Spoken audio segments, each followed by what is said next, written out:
హరిశ్చంద్ర చక్రవర్తికి అనేక విధముల కష్టములు పెట్టిన దుష్టుండను నేనే కదా. పాపము ఆ చంద్రమతి లాయిదాస్తులు ఎన్నెక్కట్ల పాలగుచుంటిరో కదా, వారికి ఏ ఎక్కట్లు రాకుండా కాపాడు తండ్రి.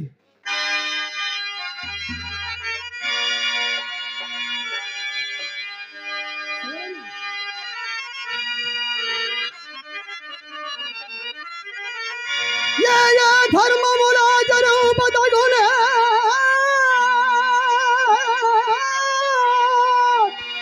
ఏ ఏ క్షేత్రము నెట్టడు ఏ ఏ తీర్థములందు కృంగనడు ఏ ఏ దైవము కొల్వనవు